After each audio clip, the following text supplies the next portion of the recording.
जी, तो न्यूज़ीलैंड और इंडिया की पहली टेस्ट के जो है ना तीसरे दिन की बड़ी ज़बरदस्त जो है ना अख्ताम हो गई। शुरुआत करते हैं चिन्नास्वामी स्टेडियम में। शुरुआत करते हैं न्यूज़ीलैंड की पारी का। न्यूज़ीलैंड ने जिस तरह से 3 विकेट से अपना रन स्टार्ट किया, तो बड़ी मुख्तात अंदाज से रन्स जाते रहे जाते रहे जाते रहे। और रविंद्रा जो बड़ी अच्छी फॉर्म में थे, पिछले आपने देखा होंगे कि न्यूजीलैंड की तरफ से ओडीआई में बड़ी ज़बरदस्त बैटिंग की थी उसने। बड़ी अच्छी अंदाज से उसने इनिंग्स को आगे बढ़ाया और विकेट साथ साथ में गिरते रहे।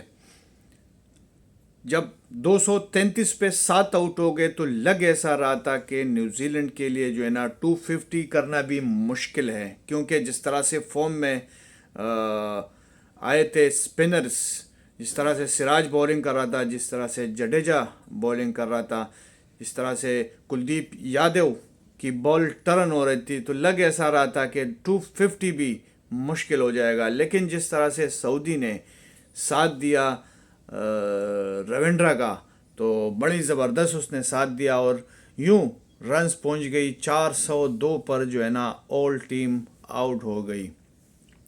तो रविंद्रा की ज़बरदस्त सेंचुरी 134, उसकी बड़ी ज़बरदस्त और बड़ी शानदार परफॉर्मेंस एक ऐसे मौके पर जहाँ पे जो है ना सारी टीम जो है ना सऊदी और इसके अलावा कोई खिलाड़ी जम कर ना खेल सका। तो दाद देना चाह रहे हैं उसको कि किस तरह से उसने जो है ना टीम को आगे लेकर गए। बाकी जब इंडिया की पारी शुरू हो गई तो ऑफ कोर्स इंडिया पे एक बहुत बड़ा प्रेशर था। 300 के ऊपर उसको जो है ना अपना जो ट्रेल था वो ख़त्म करना था। उसके बाद उसने अपना रन्स करना है, उसको टारगेट देना है। तो शुरुआत बड़ी अच्छी थी।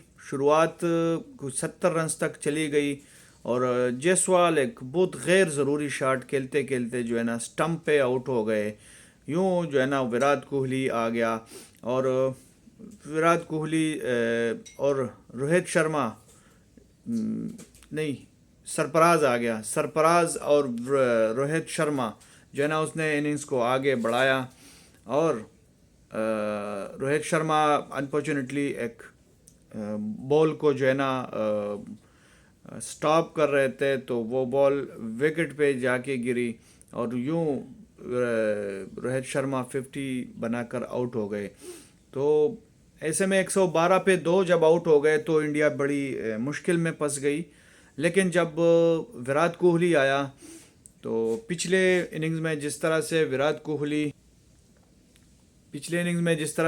कोहली 0 पे आउट हो गया तो लग ऐसा रहा था कि बड़ी प्रेशर में, लेकिन नहीं, उसने विकेट को संभाला और रन्स को आगे लेकर गए। और सरफराज जिस तरह से पिछले इनिंग्स में उसने भी कुछ नहीं किया था, तो वो भी इनिंग्स को आगे लेकर गए और तकरीबन दोनों ने एक 70 रन्स बनाए।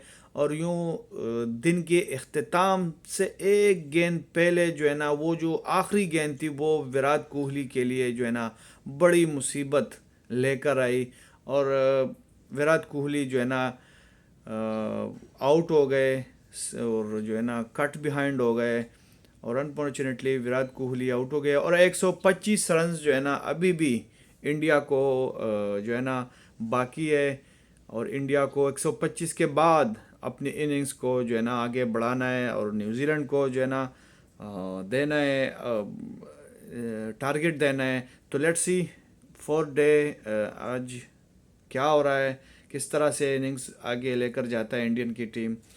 आप भी इंजॉय करें, हम भी इंजॉय करेंगे।